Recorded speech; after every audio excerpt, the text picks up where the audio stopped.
again, it could take the whole time. Okay. Hi, everybody. Welcome to Two Sisters Health. I'm Jen. I'm a sociologist, and this is Rach. I'm Rachel, and I'm a PAC, or medical provider. Yay. So social, medical, our perspectives, we're bringing them together to talk many things, health and wellness. Today, I'm going to kind of lead the conversation. I want to talk about dance. And I'm sure when that falls on many people's ears, their eyes roll a little bit, because a lot of people are like, I don't dance. But that's what I want to talk about. Like, I'm totally a dance nerd, and I get super into the really fine, nuanced details of foot articulation and shoulder articulation and hip stuff and and the vast, wide world of dance. I totally nerd out on all of it. But we're not going to do that so much today. Like, what I want to talk about is the folks who are like, Jen, go nerd out with your weird dance friends. I'm so not into that. Whatever. I have no rhythm. I have two left feet. I don't dance. But you know what? When you were a kid, you danced and you loved it. And one of my nerdy side missions from part of my life is I want to figure out how to help people who think they don't dance enjoy it. And find ways to do it that fit into their regular life. I like seek it out. I find classes wherever I go in the world. I want to know where I can go do it. But I want to help figure out how to bring the magicalness that I get from it to people who think it is not for them. Because I promise you, it's for you too. Like, maybe not all the wide variety of styles, but you need some dance in your life if you don't have it. Even if you think it's stupid and you don't want it and don't need it. I promise you, there's a style of music that you love, and I want you to figure out how to move to it, even if it's in the privacy of your shower where no one else can see you. And so when I told Rach what I wanted to talk about, she mentioned to me that her family had their own personal family dance party the other night. And would you mind recounting that for our watchers and me? Well, I love to dance. It's one of my most favorite things. Not as much as Jen. I don't dance everywhere I go. I don't go weekly like she does. But ever since we moved here to Northern California, we live pretty rural, and we have to do our own dance parties. And it's one of my favorite things. And Zach kind of goes along with it. So sometimes if we just have an evening, I'll just put the music on, rock it, and we dance in the family room. And that's basically what we did the other night. And try to pick like fun dance music that everybody can relate to. But that's pretty much it. It's just the two of us, but we make it really fun, or the four of us, or when Jen's here. And yeah, I guess that's it. I don't know. When Jen's here, we do it in the sauna. When you're here, we do it in the sauna. Mm-hmm. Yeah. So I was thinking of Zach when I was thinking about this show, because I know he kind of will be a good sport. But he doesn't love it. But I wonder, like, in his private moments, it's hard for me to imagine Zach like having his own personal private dance party, like, even with no one watching, the saying dance like no one is watching. I'm a big believer in that. But I know most of us don't do that, because even I don't do it that much. Like, I go to classes, I get with people to dance. So I don't think Zach would ever do a dance party by himself.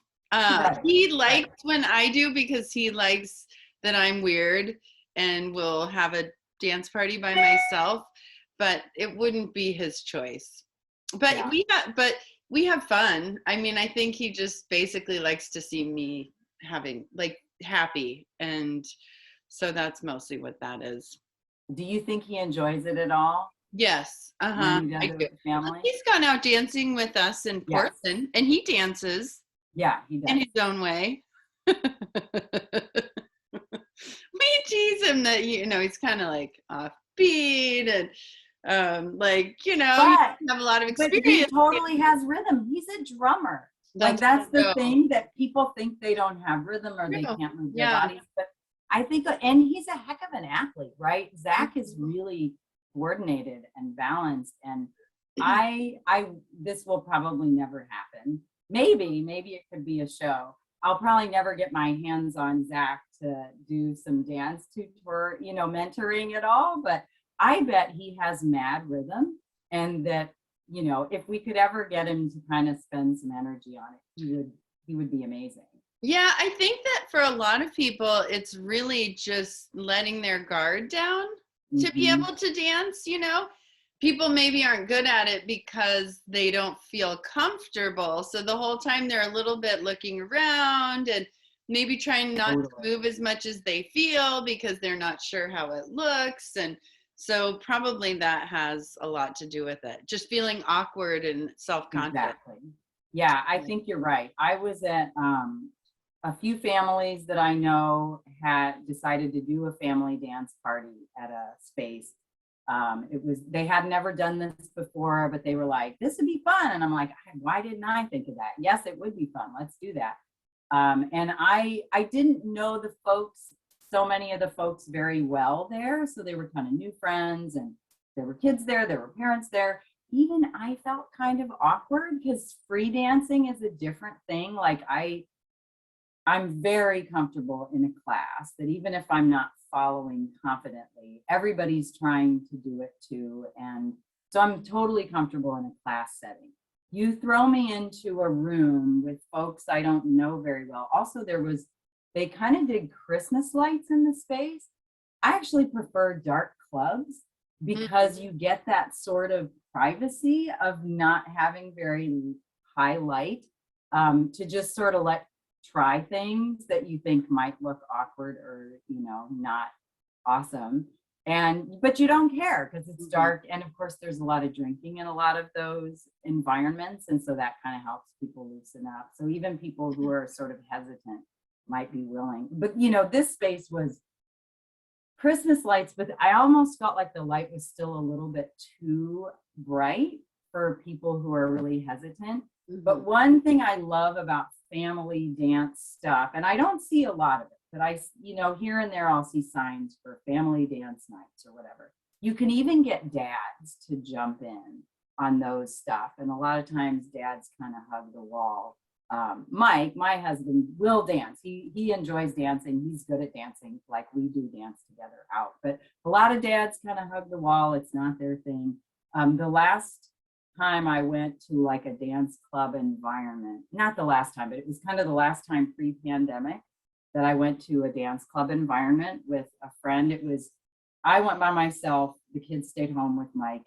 And I met with, Melissa and her husband were both there. And bless John's heart, he doesn't dance, right? So he was out there with us, but he's like, you guys have fun with this. It's fun for me to see you having fun, but this is not my thing. And so I have taught like a family dance party class before. And part of my mission with those, when I conceived of the class, it was mostly because I wanted moms to have opportunities to dance with their kids, because so many dance classes that you see are age stratified, right? It's a kids class, it's an adult class, it's a teen class. They're there's something great about that because you're learning at your level, and if you're trying to learn skills, it's good to be with people at your same skill level, because then you guys can kind of meet your edges together and push beyond it. And it's an efficient way to train. But for families, I hated the idea that we didn't have any intergenerational dance opportunities. And so I taught this like family dance class for a while. And initially it was like, when I had kids that were really little, I wanted an opportunity to dance where they could join me, where I didn't have to like find a babysitter. So I could go out dancing, but, someone who would kind of engage us together. And I never found it. So I created it for a little while. I don't have a lot of extra time, and I'm not teaching it right now, but that was one way to try to expand opportunities to, and because parents who think they don't dance, if they're with their kids, they'll dance. And I love that. I love bringing everybody in and giving everybody an opportunity to play with movement. Well, I like that you even just bring up family dance, because like you said, when you're a kid, everybody dances. And so it's a really nice way to connect with children. One of the very first things that there was to do in town with our kids was a community dance class. They called it music and movement. And the kids would play music with different things, you know, the egg shakers, and they would play music, and we would walk around the room and dance and play games, and they drag each other around on blankets, and it was really fun. And it's one of the first languages that children speak. Yeah, it's true. And it's also a language that pulls in a lot of emotion and ties in different parts of the brain. I wanted to just mention, so you've been talking a lot about dance, and I'll mention that your favorite type of dance is African dance, and you've been taking classes in that for a decade or longer, which is great. And there's lots of different types of dance, ballet and jazz, and I probably don't even know all of them because I haven't taken a lot of dance classes. Mine is all informal, just moving my body, having fun. But from a medical standpoint, let's just point out a couple of the benefits. One is exercise. A lot of people don't get enough exercise. Dance is a really fun way to get exercise.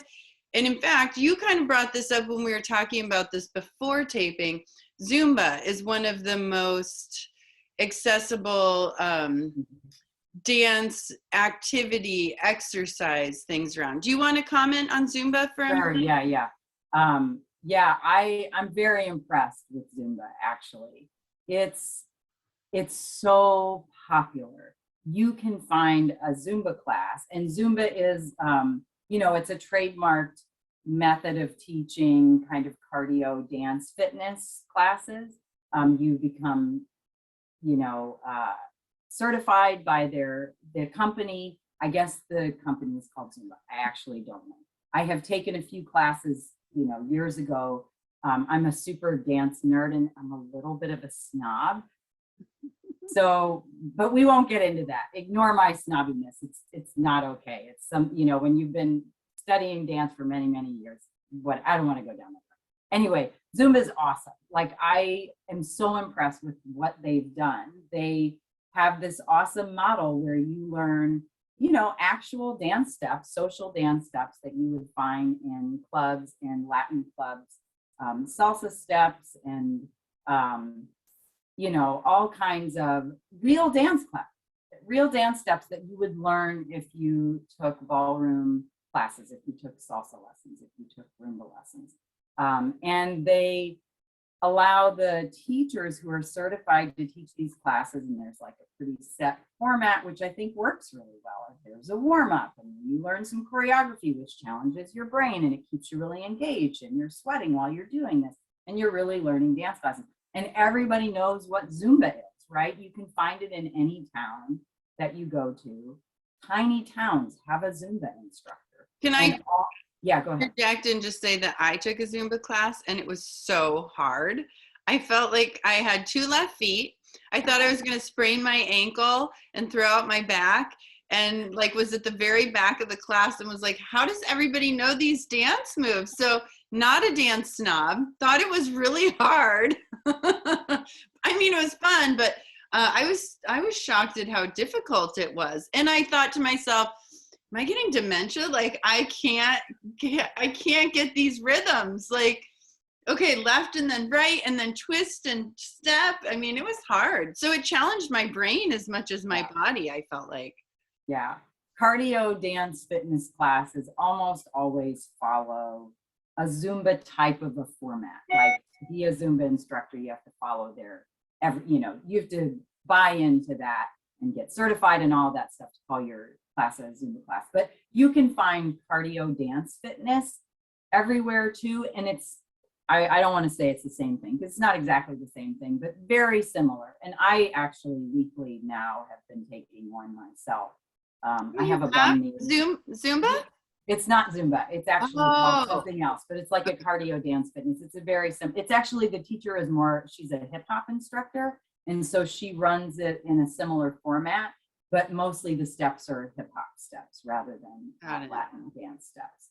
Um, So but physical, right, mental, right? So we're getting connecting the body with the brain, also just challenging your thinking patterns. It's probably like another language, just like learning another language, right? I Like think it is. Spanish Yeah.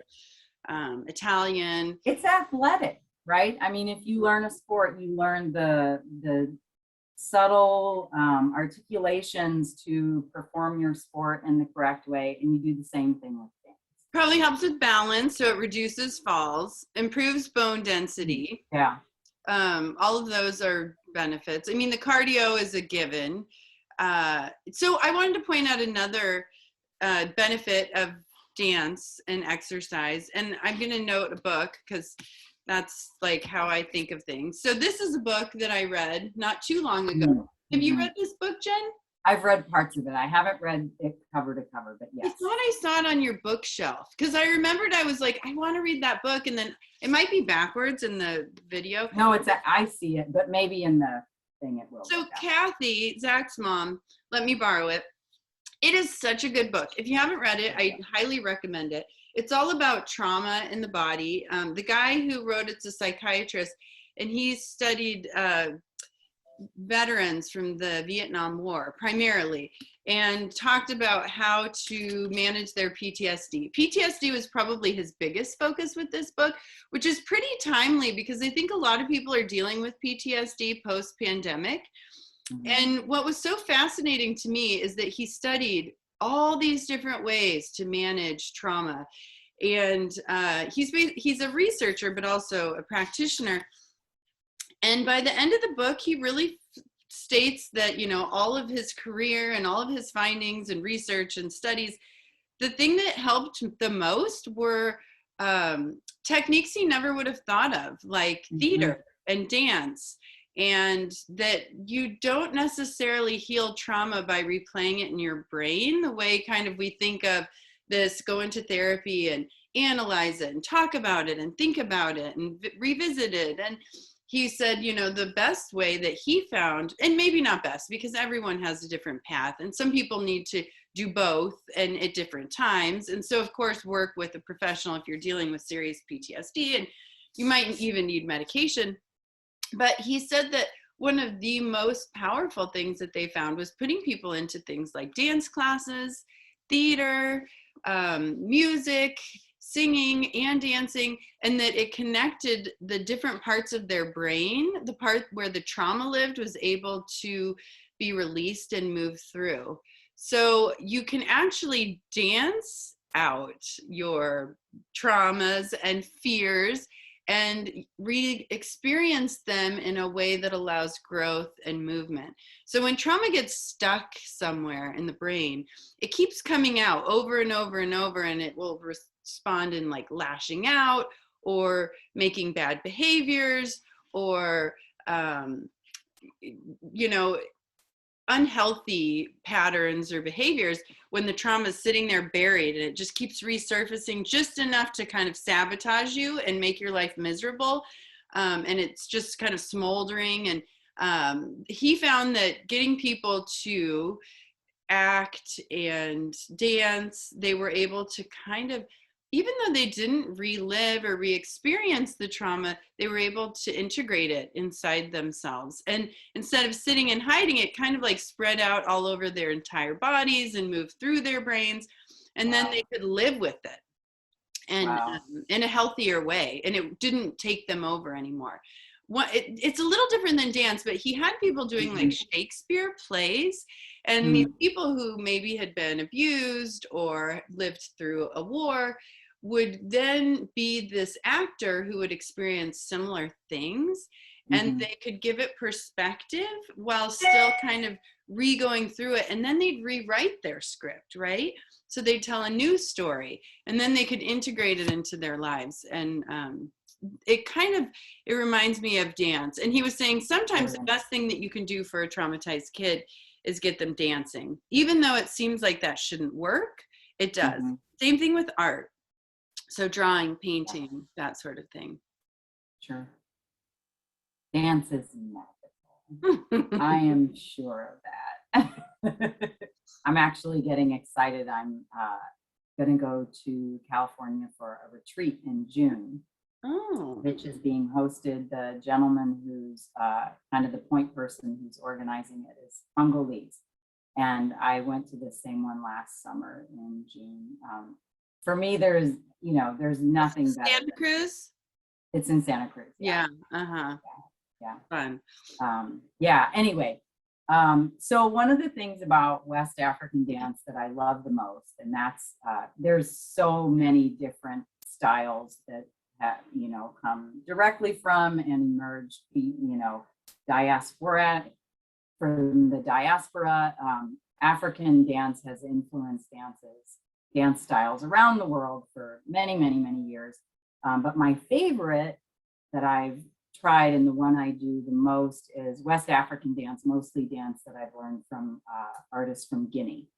But overall, like one of the things that I love about African dance, West African dance and African dance in general is, different groups of folks have different steps.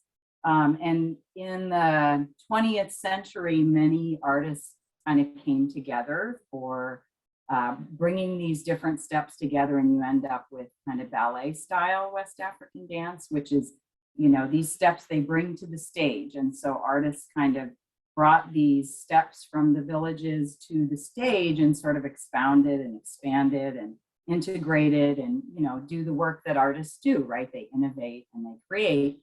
And there's a dance for every part of life. There's a dance for specifically, and they're tied to the rhythms. The rhythms and the dances go together. And there's dance for joyful occasions. There's steps for tragedy. There's steps for resolving conflict. There's steps for. So that would kind of tie in with this, where you're kind of dancing out how you feel. And that's culturally integrated. A much more kind of integral part of life. I guess that's the best way I can think of it. So one thing, in 2005, right, I went to South Africa for a nursing program. And we traveled around the country and we went into communities. And I remember really interestingly, you would be going through a community and everybody would be on the corner waiting for the bus and they'd all be singing a song and dancing, which I thought was really awesome, but you would never see that here. And that was everywhere. It was crazy. And, we went into this one, it was an orphanage kind of. It was like for mothers and children who had lost their homes, and some of the kids were taken by other mothers, and it was just kind of this mixed halfway house kind of place where people who were displaced and some lost their families would go. And while we were there, even there was someone passed away, and because when I was there, a lot of people had HIV, AIDS, and this house in particular had, I think most of the people had HIV. And just right then and there, we're here, these nursing, students going through the house trying to help out and do things. And they just cleared out the whole family room and started singing and dancing, moved all the furniture to the walls, and did this whole ceremony for this person for about 30, 45 minutes. And then ended, put all the furniture back, went back to like sweeping and mopping and doing everything. And, it was this huge event that to them was just part of everyday life. Right. Yeah. Integrating it within, all of the other things that we need to do, which I thought was really interesting. Yeah. Definitely. And in a way to handle trauma, right? Like everybody kind of sang and danced and then we're like, okay, well, we still have things we have to do. Let's get back to those. And we were able to experience some of these emotions in a healthy way and get back to the basics. Right. And we don't have that in our society. We don't. I will say, so I've thought about this a lot over the years. American, like the places where you find dance weaved into American culture, you know, clubs, drinking, but you know, I don't love that because it's not intergenerational. It's It's very not targeted. accessible for everyone. It is not. But one place I love American dance is weddings, Oh, wedding yeah. receptions. I myself have been to Hannah's family weddings where our whole family, extended family, who we don't live close to and never did growing up, and so we didn't see them more than once a year or so. But I remember fondly family weddings where we would all, our cousins, you know, would be out on the dance floor, and the ridiculous American wedding reception traditions, at least in, you know, folks who Well, are class, let's real quick touch chicken on dance and our weddings, right? So you and I had really different weddings. yeah. Jen's wedding was big. How many people did you have at your wedding?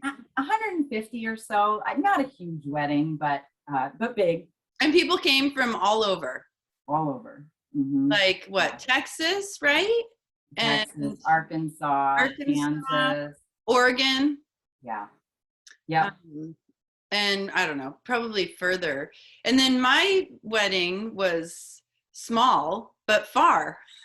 Yeah. It was in Mexico on Mhm. the beach, and only what, like 30 people. Mm-hmm. Yeah. Right. But we both had lots of dancing. Lots of dancing. Yeah. Yeah. Jen's was in a formal gown, and I was in a bikini.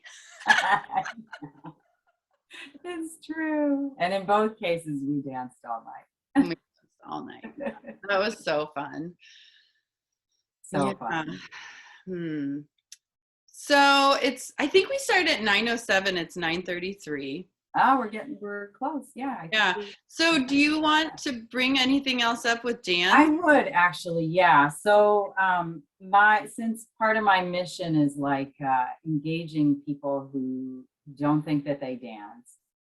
If you have kids, it will just give you the excuse to play. Mm-hmm. Don't just do it for your kids. Try to play with your own movement when you do it. I actually dance more to music that's not my favorite music than I do to, you know, like my favorite music kind of is sort of alternative. That's what you would call it, popular alternative music. But that's not mostly what I dance to. Like I mostly dance to the West African drumming at the classes that I go to.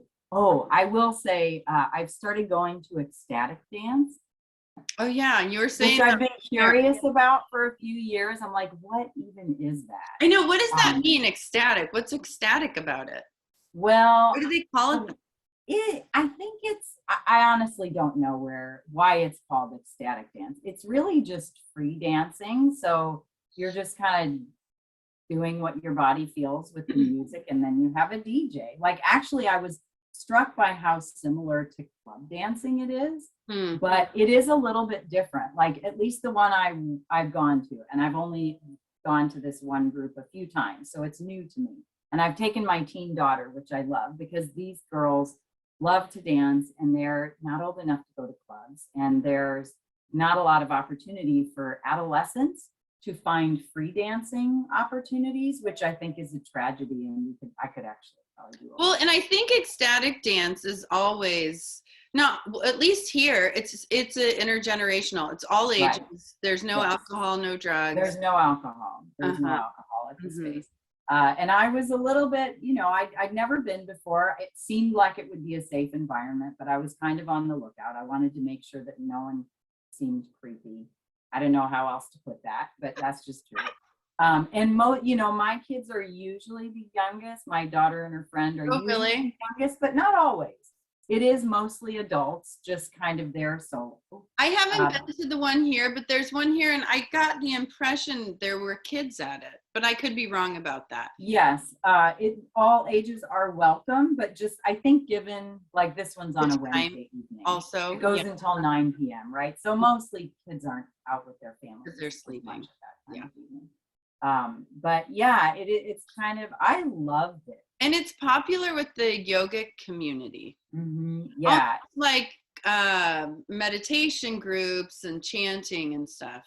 I would say that if you called it moving meditation, and It would be again, I'm new to this community. Yeah, it's, and the music they choose, it was, it's great. At least the 3 DJs that I've been to so far, just wonderful. So in a club, I wouldn't like stretch and do back bends, but in this space of ecstatic dance, like I would dance for a while and get sweaty and mm, get really warm, and then I would go off to the side where there's a soft mat and kind of stretch and stretch my muscles and stuff. I wouldn't do that in a club if I was out on a right. Friday night. Uh-huh. So it is a little bit of a different environment, but I loved playing with dance because I love the idea of playing with dance, but the truth is I don't do it very much on my own in my house. Like, So so one it's thing a I will nice mention space to work as in.